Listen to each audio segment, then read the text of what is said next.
Okay, we have efficiency. Yan, pangalan ko yan. So, efficiency yan yung ino-compute nyo, no? Way back pa sa physics, no? Nadidiscuss nyo yung efficiency. So, sa machines, importante ito, no? So, kapag hanap tayo ng magandang output, no, sa industry, so dapat maganda yung efficiency ng makina natin, no? So, how do we get efficiency? Ito yung symbol, yung N na merong gano'n, no? Merong parang naka-quit, no? Para ma-distinguish siya sa speed, no? Sa speed kasi small letter N, efficiency medyo gano'n. Okay, take note, yung efficiency.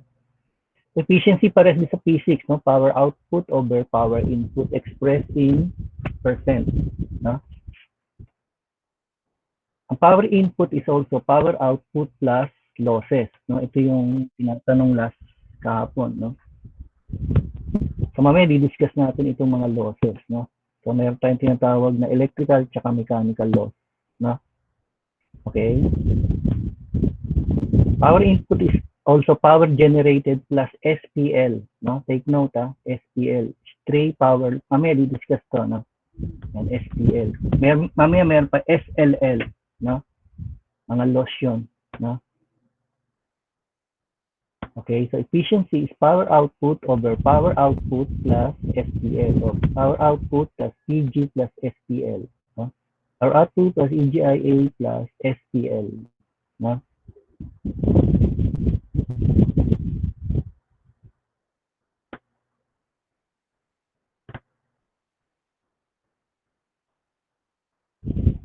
So ano ba yung power input, no? Power input is the power received by the dynamo, no? So yung pumasok na power, no? So pag may pumasok ng power, meron din siyang lalabas dapat, no? So for generator, that is the mechanical power, no? Parang yung sabi ko sa inyo dati, parang raw material, no? Sa generator, ang papasok is mechanical power, no? What about the motor? Is electrical power, di ba? So power output, ito naman yung lalabas, no? Ito yung pupunta sa load, no? It's the power delivered by the dynamo, no? So generator is electrical power. Sa output, output. Sa motor is mechanical power, no? So basta mechanical horsepower, pag electrical watts, no? Yan, yung mga units niya.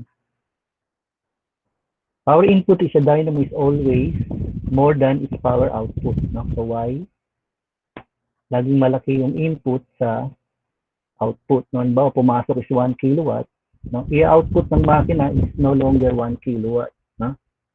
Should be less than, no? Saan napunta ngayon yung nawalang power input, no?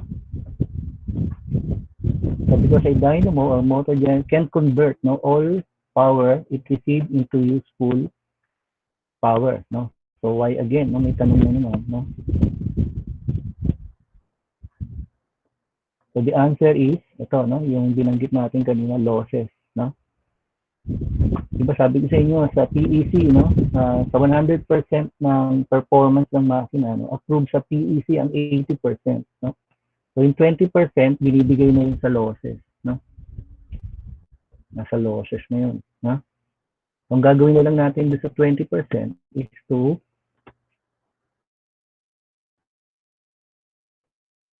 minimize, no? Hindi natin pwede siya totally tanggalin, no? So we have to deal na lang dun sa losses, no?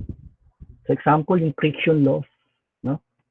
Pag umiikot yung makina, mayroong tinatawag na friction loss, no? Pag nasa outdoor siya, meron din tinatawag na windage loss, no?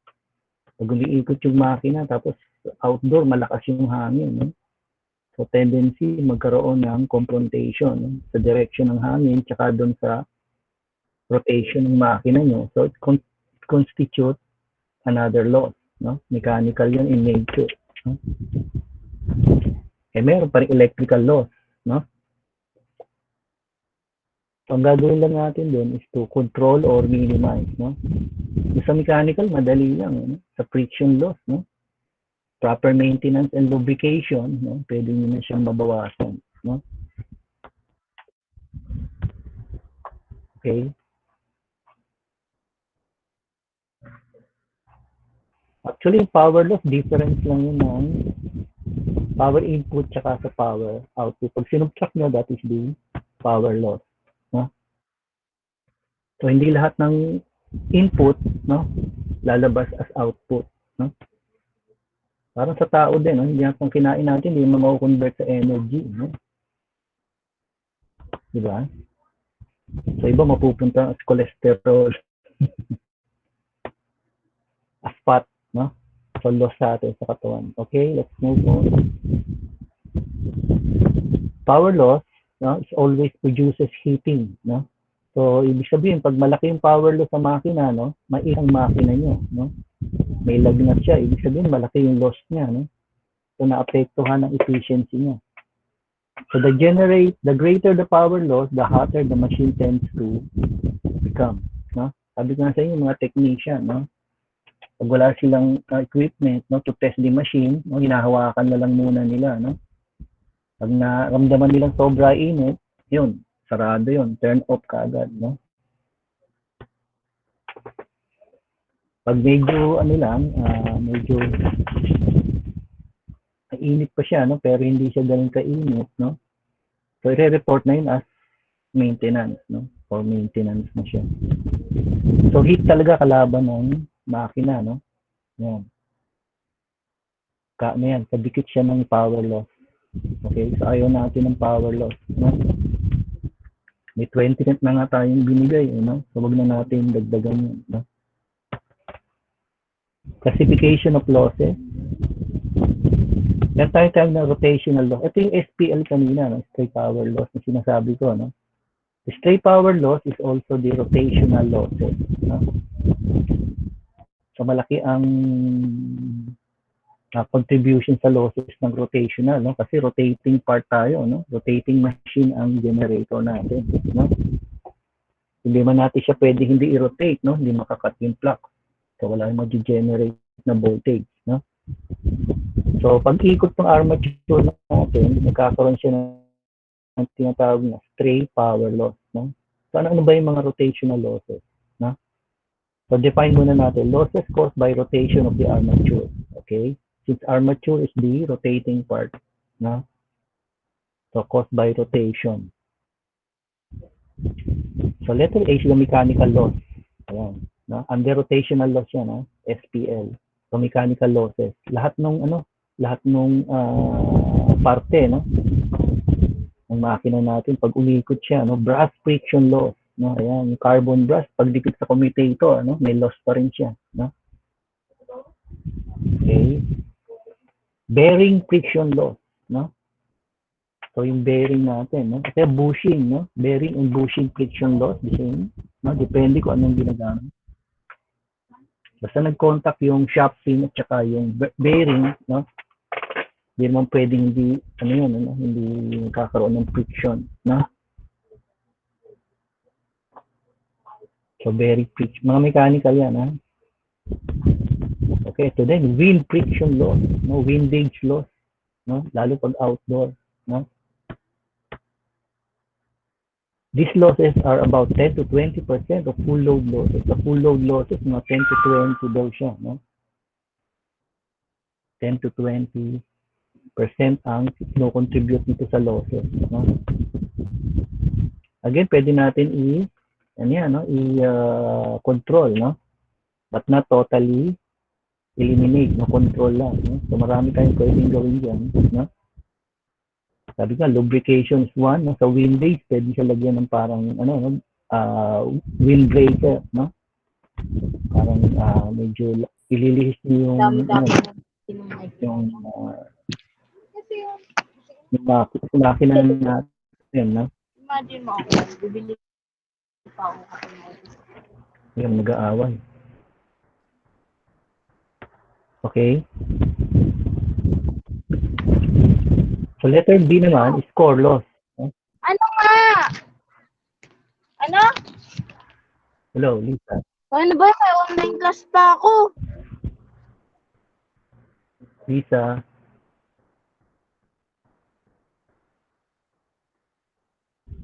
Ayun, wala na.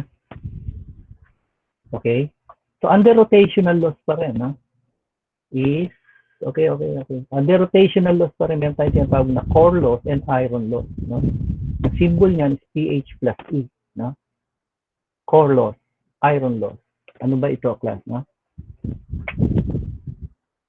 So, okay, the core loss or iron loss, as the armature core is made of iron, no? Yung armature core natin, ha, yung nilalagyan ng armature windings, iron siya, no? And it rotates in a magnetic field, no? Di ba?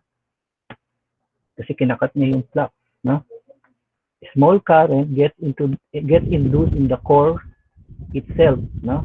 So, syempre, pag naggawa ka ng kuryente, syempre may current na mapuproduce, no? Kinakat mo yung flux, no? Due to this current, eddy current loss and hysteresis loss occur in the armature core, no? So pag ikot daw ng armature, no, nagkakaroon ng dalawang loss, no? Eddy current loss and hysteresis loss, no? Dahil sa rotation niya, na.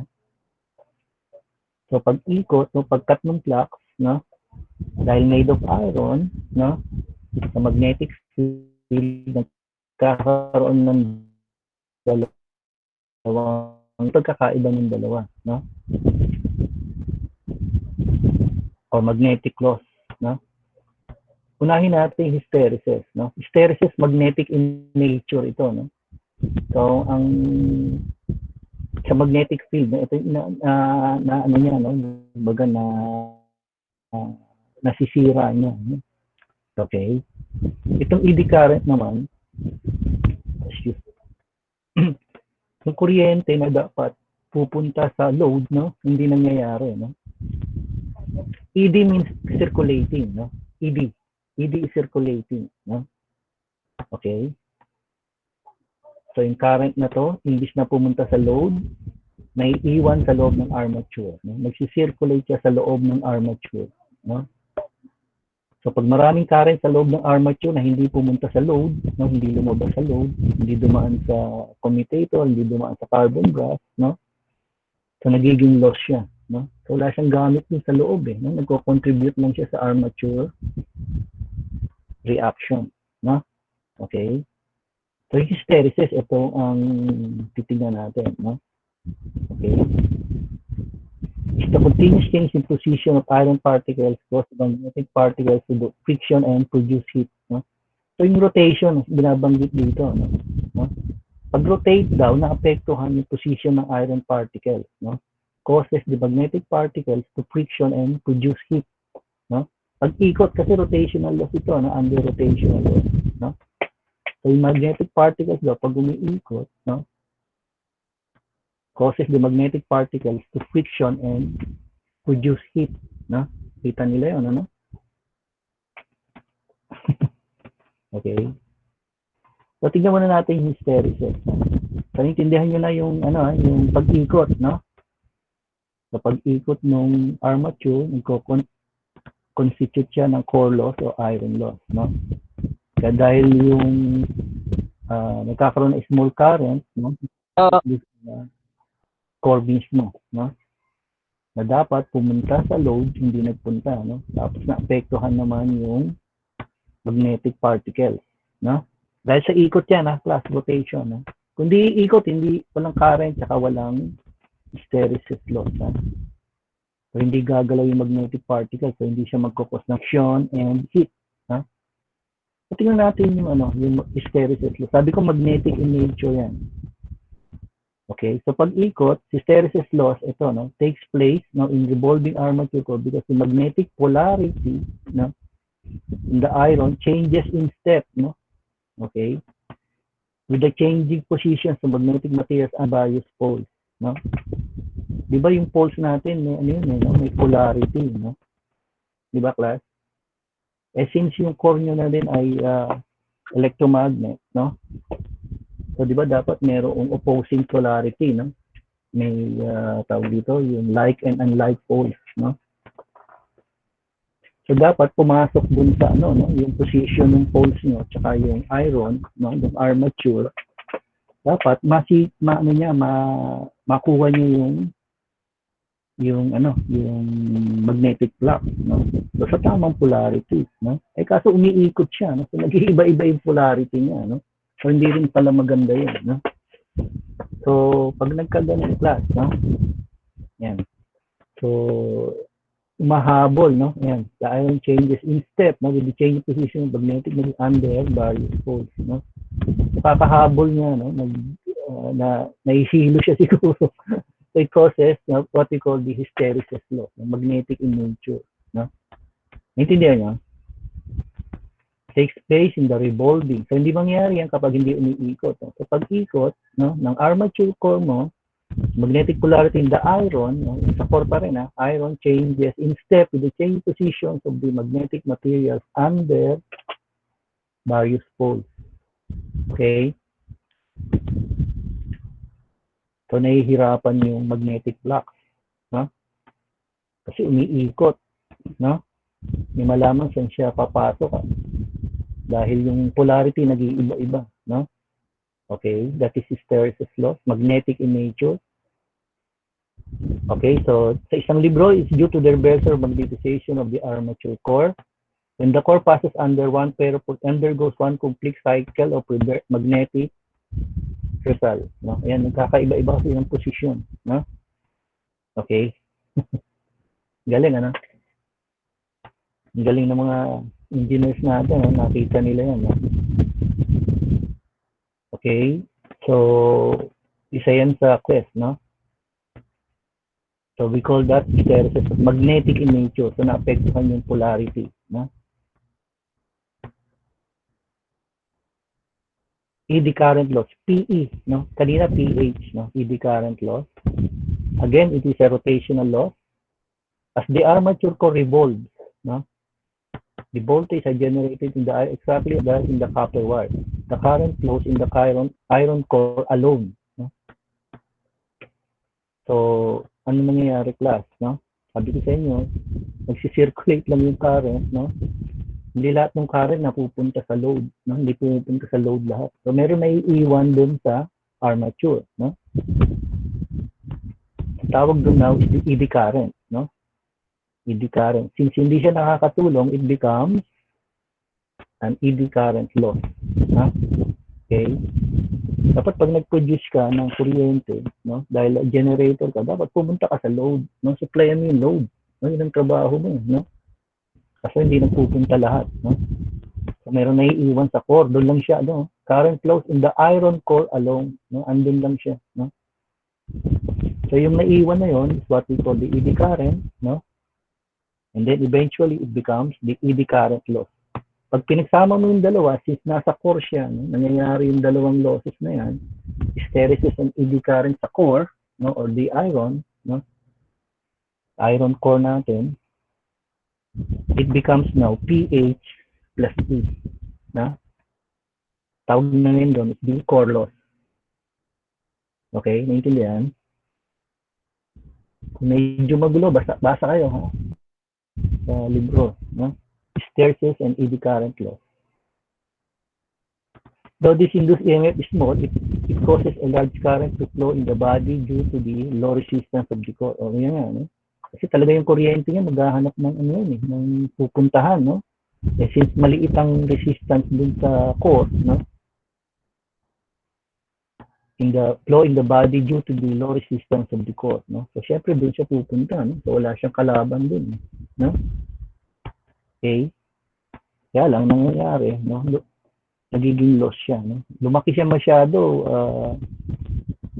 magiging no? Lalaki, iinit yung makina niyo, no? Okay? The question now, ano gagawin natin dito sa losses na to, no? Sabi ko nga, hindi natin siya ma-eliminate. All we have to do is to minimize, no? To control, no? So may remedy ba dito? Ayun, no, meron, no? May remedy, no? Doon sa dalawang losses, no? So laminating the iron core, no? So pag nilaminate daw natin yung iron core, tandaan yung experiment number 1, no? laminated yung iron core natin. No? Nilalagyan ng armature windings. Nakita niyo may guhit-guhit no sa pinaka-drawing na pinakita ko sa inyo. Para siyang ID, no? Patong-patong, no? Nilalaminate mo, no? Patong-patong siya. So pag lamination pala, it remedies, no? It cures the core loss, no? Eddy current and hysteresis loss, no? So isa pa yung coating, no? It's lamination with high resistance varnish. Ewan ko nakakita na kayo nito, no? Yung coating na ginagamit, yung kulay red, nakita na ba kayo nun? Kino-coat yung wire natin, no? Nilulubog yung pinaka-armature, no? Ako nakakita ko dun sa mga nagre-rewind, no? Nagre-rewind, high resistance varnish, no? Kulay red. Okay? So, after the mechanical loss, no, sa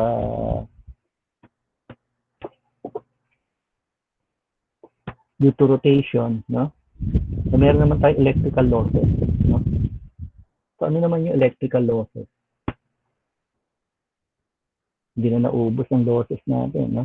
Those that result from a current flow in the various parts of the machine, no? Okay, so since i-generate tayo ng voltage, so siyempre tinutulak ng electron, so nagkakaroon siya ng current flow. So pagdaan ng current, various parts of the machine, it becomes electrical loss, no? Ano ba yan? Puro loss na lang, no? So yun nga kailangan natin, yung current, no? So pag dumaan pala, nagiging loss, no? So ano ba to? We have now copper loss. Yung sa core loss, ha? Ano symbol ng core loss? PH plus E, ha? PH plus E. Hysteresis and eddy current loss, no? This one is copper loss, PCU, no? Chemical symbol ng copper, no? Ayan, PCU. So lahat yan watts, ha? No? Power, no? P. Watts unit, ha? So ano yung copper loss, no? Always occur when there's a current flow in the various copper circuits, no? Ano ba mga copper circuits natin? Ano yung mga copper? Made of copper, no? Yung mga wires natin. Ano ba yung mga wires natin na meron sa generator natin, no? Yung coil, sir, coil. Oh, yung mga coil, no? Ano yung mga coil na yun? No?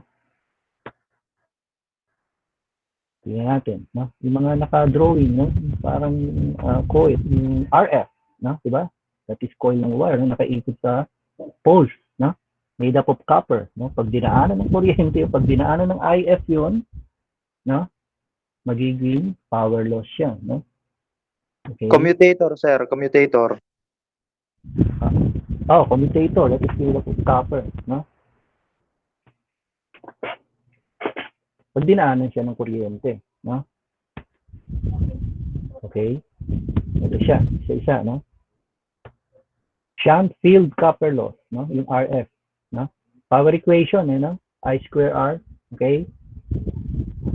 Power equation, kaya watts yan, no? Hindi ko nalagay yung unit. So, pag dumaan yung kuryente, it becomes, no? Yan, a current flow in the various copper parts, no? Series field copper loss, IS square RS. Okay? Tignan yung combination, no? SS, SS. Armature copper loss. Ayan, no? Yan yung marami, no? IA square RA. No? Kasama na dyan yung sa brass, no? Interpol. Ito naman yung interpol, no? Dinagdag yan, no? Para, anong nito? Anong gamit ng interpol? Commutating field, no? Gamit ito sa armature reaction, no? To combat armature reaction. Papalakasin yung main pole, no? IA square RIN, no? Interpole winding, IN, interpole. Okay? If exists, no? Kung wala, so huwag nyo na siyang kuhanin. Okay? Another one is compensating winding, no? Compensating winding copper loss. IA pa rin siya. IA square RCW, compensating winding. Yan. Ito naman series field kapag compound, no? all in what yun, ayun, nilagay ko pala dun, no? Hindi ko na ilagay dito, nilagay ko rito. Okay? Summary. Ano yung mga losses natin?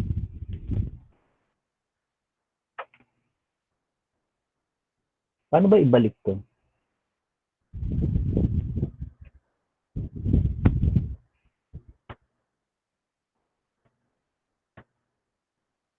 Okay? So, una yung rotational loss, no? Pag nag-rotate daw ang makina natin, magkakaroon ng tawag na rotational loss, no? Unang-una itong mechanical loss, no? Dahil sa pag-ikot, no, nagdidikit yung mga parts, no? So, nagkakaroon ng yung carbon brass, no? Brass friction loss. Ayan. Bearing friction loss, wind friction loss, no? SPL siya. Ayan. Okay?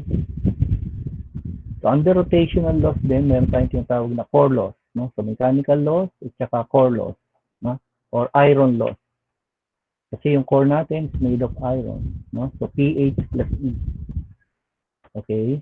Ayan, pag-ikot, no? Nang apektuhan dun sa magnetic field natin. Pag ulikot yung armature natin sa magnetic field, magkakaroon ng small current. Yung small current na yon, no? Nag-create siya ng gulo, no? Magkakaroon ng eddy current loss and hysteresis loss. Okay? So, continuous change in position dahil nga sa rotation, no? Nag-change ng position ng iron particles natin kasi made of iron ng natin, ang core, no? Causes the magnetic particles to friction sa loob, no? And produces heat, no? Kaya mas mabilis, no? Mas mabilis na makina, no? Mas malaki ang loss, no? So, hysteresis loss, magnetic inertia, ayan, no? Na-discuss natin kanina, no? Yung kailangan humabol siya doon sa tamang polarity, no? Kasi kakaikot ng armature, so nag-iiba-iba yung polarity. Nagkakaroon ng tawag na magnetic reversal, no? Ayan. Tapos yung siya naman, no? Yung last ng core loss, no? Composition ng core loss is the eddy current loss, no? So I said eddy means circulating, no? Yan, papakahilo siya dun sa loob ng armature, no? Ayaw niya lumabas, no? Hindi siya pumupunta sa load, no? So hindi niya alam, nag-create siya ng loss, no? Sa makina, no? Okay. So remedy, laminate, no? So nare-remedy siya, no? Nababawasan. Saka magko-coat, no, ng high resistance varnish, no?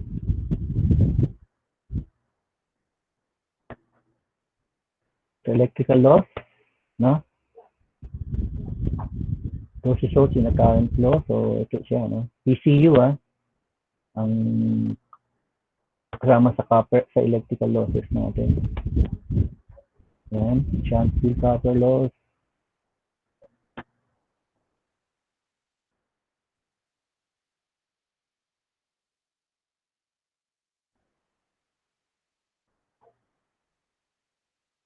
Ito lang siya. Ito yung class isa pang loss, no? Kanina SPL, huwag kayong malito. SPL is the rotational loss, no? Stray power loss, no? Ito naman, stray load loss, no? SPL yung kanina, no? Ito SLL, no? Ano ba itong SLL na ba? Very difficult to determine, also known as miscellaneous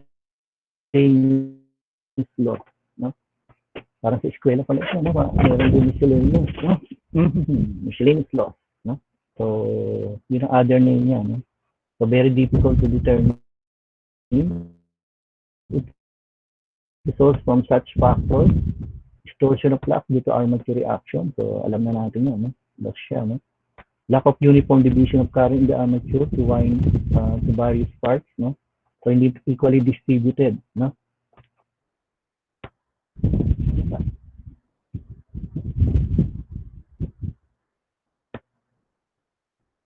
Number 3, short circuit current undergoing commutation.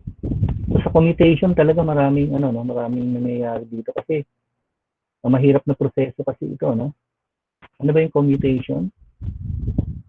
Conversion of AC to DC, no? Lalo pag malalaki na yung kino-convert, no? Nagkakaroon ng short circuit current. So that constitutes SLL, no? So kung mahirap siya ma-compute, no, to determine, so meron ginagawa, no, sa actual, no, in practice, no, kadalasan to sa malalaki na.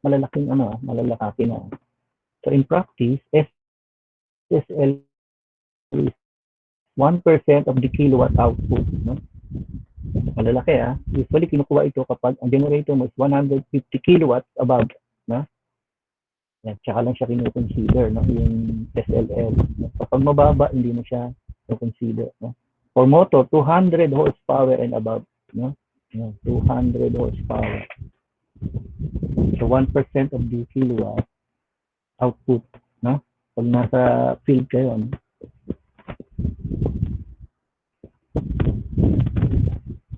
Sample problem, no? A shunt generator has 720 inductors on its armature wound simplex, no? The generator has 6 poles and operates at full load, speed of 1,200 RPM. The flux per pole is 0.025 Weber. Nag-iba ako ngayon, Weber muna tayo, no? So MKS muna tayo system, no? Hindi muna tayo Maxwell, no? So Weber muna, kaya maliit, no? Maliit lang yung value ng flux natin, no? Compared sa Maxwell, kasi malaking unit ang Weber, no? Kaya 0.025 Weber. And the armature resistance inclusive of the brushes, no, is 0.05 ohm. Shunt field resistance including the rheostat. So may rheostat siya, no? 70. So inad na yun, no? The full load current is 200 and SPL is 1,000 watts, no? So SPL is 1,000 watts. So anong hinahanap niya? So calculate. Ayan. EG generated voltage, EG power generated, output voltage, power.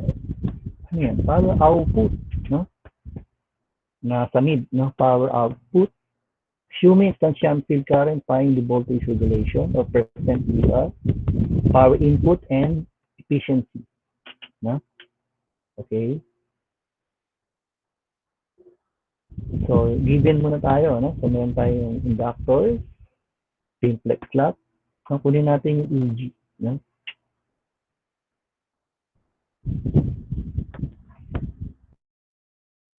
Ayan, no?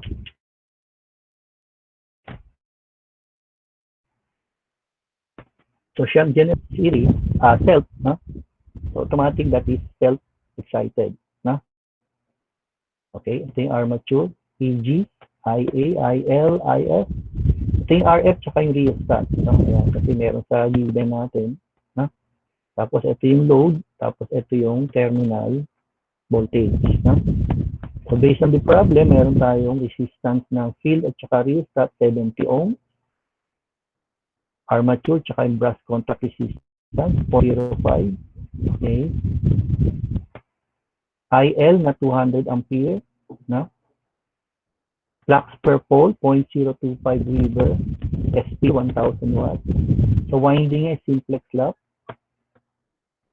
So given yung inductors natin, no, yung Z, no, tandaan nyo pa dati, no, yung Z natin, 720, number of poles is 6, and the speed is 1,200 RPM. So compute natin yung EG. Okay, so yung formula natin, no, ayan. So times 10 to the 8 Maxwell, no, in Weber, ito lang, no, okay, wala na yung times 10 to the negative 8. So substituting, since flux per pole is in Weber, ito na siya, no? Ayan, substitute, Z, flux, P, no? Tapos yung N, no? Tapos simplex lock, no? 6, hindi ko na pinakita, no? Paano kinumpute yung A, no? Alam niyo na, no? Paano kinumpute yung A. Okay? Pag hindi pa, reviewin nyo, ha? Time is 60, so EG is 360 volts. No? So, yan yung letter A natin. So, based on the given, ginamit natin ito. No? So, pag Weber, ito yung formula. Pag Maxwell, include times 10 to the negative 8 sa unit niya. No? Unit. Okay? PG. No?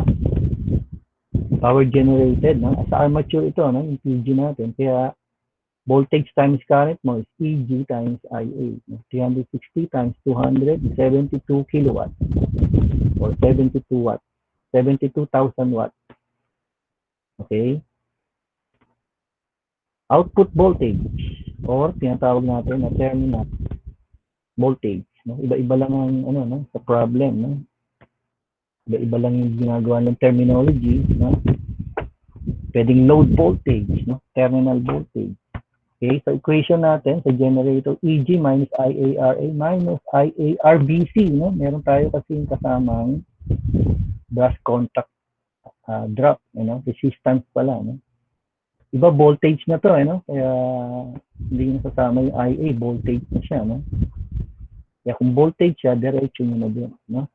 Kaya since resistance siya, multiply pa natin, no? Para masubtract sa EG, no? Okay? Ayan, 360, IA given, ito given to, no? Yung dalawa, no? 0.05. So BT is 350 volts, no? Ano papansin nyo sa value ng BT natin, no? Less than sa EG, di ba? Kasi nag-drop due to the load, no? Due to the armature resistance, no? Due sa load na nilagay natin. So nag-drop yung EG, no? 360 to 350 volts. Okay? Letter D.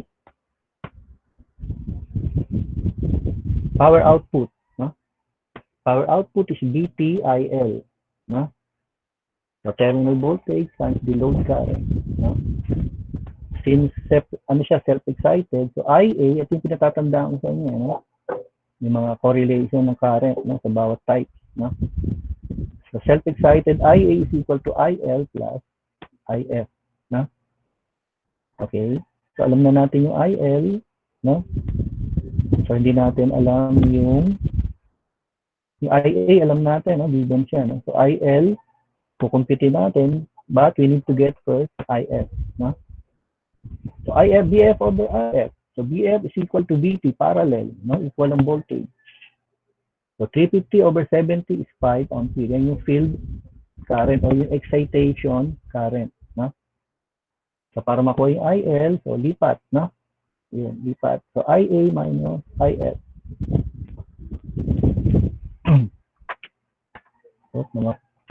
So 200 minus 5, no? So load current po is 195 ampere. So substitute 68,250 watts. No? Yan yung power output. Yan yung papunta sa load. Okay? So next.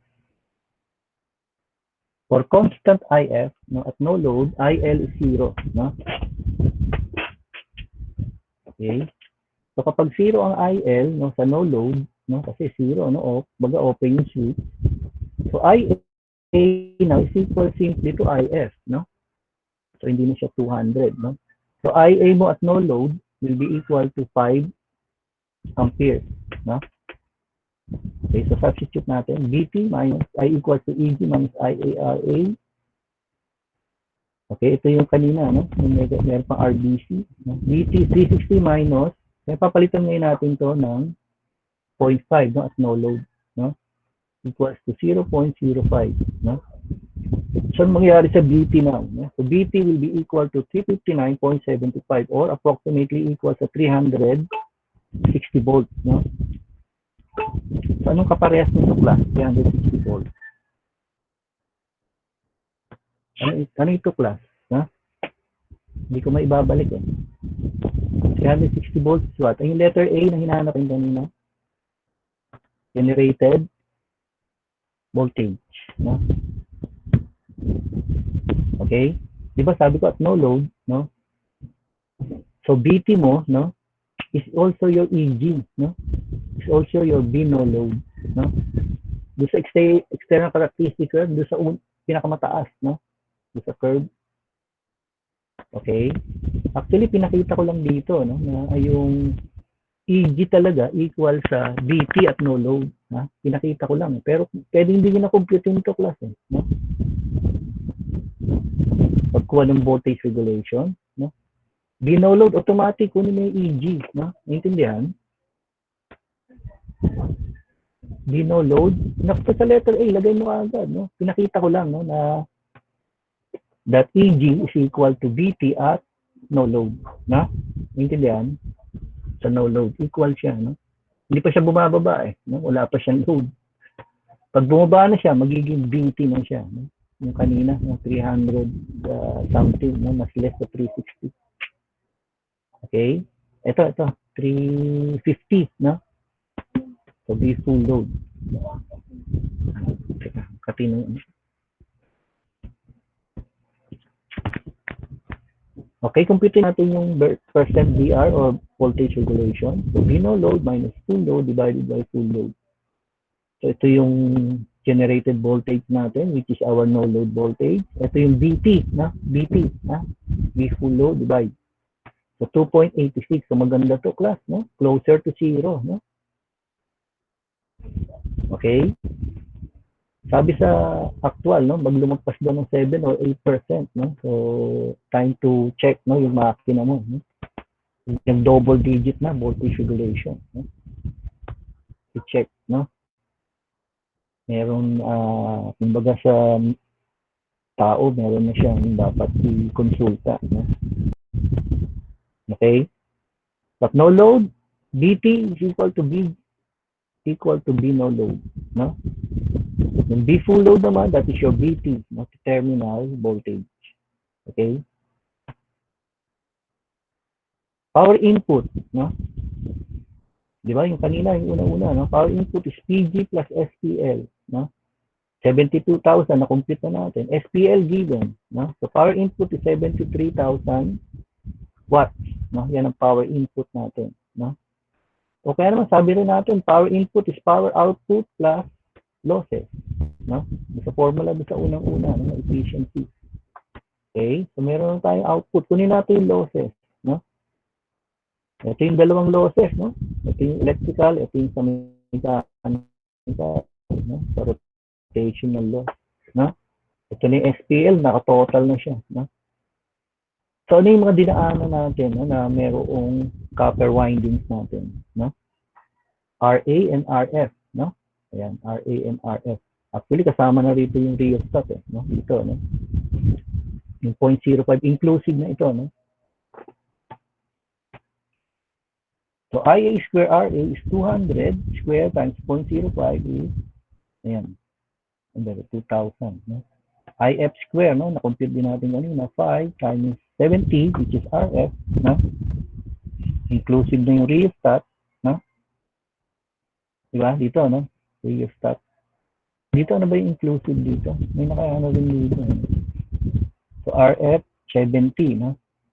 1,750, no? SPL given 1,000, no? Ayun, medyo na sira din sa ano, yung unit. Total is 4,750 watts. Losses, no? Pag inad sa output yun, ilan siya, no? Para maging power input. The power output is 68,250 plus 4,750, 73,000 watts, no? Parehas kanina, di ba? Okay? So, pwedeng kunin yung losses to get the power input. O kaya naman, yung formula natin, no?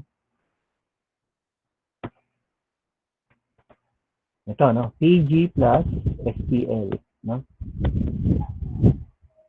Okay, so dito pinakita yung paano kinumpute yung losses at saka yung power input no, using power output plus losses. Okay? So efficiency na yun. Nakuha nyo na yung output saka input, no? So divide nyo na lang, then multiply by 100, no? So the efficiency is 93.49%, no? This machine is still ready to operate, no? So, okay pa siya, no? Kumbaga sa tao, meron siyang clean bill of health, no? Meron siyang clean bill of health. So, may go signal ng doktor yan, no? Dito naman, may go signal ng engineer yan, no? So, nakita nyo na voltage regulation niya, no? Mababa, no? Closer to zero. Tapos efficiency niya, wow, no? Bihira kayo magkaganyan sa grade, di ba? Sa engineering lang naman, no? Sa engineering, talaga mahirap ang engineering, no? 93. Yan. 93.49. Any question? Efficiency, no? Losses, hysteresis, and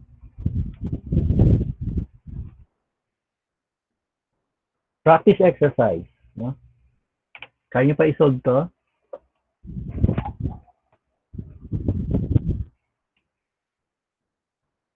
Hindi kayo sumasagot. That means yes.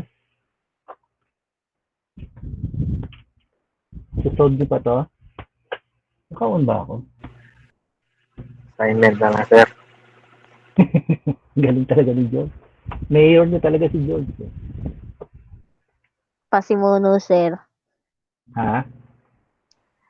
Pasimuno po. Ng ano? Grabe Kalokohan? ka. Ng assignment, sir. Sige. Teka, paano ba to?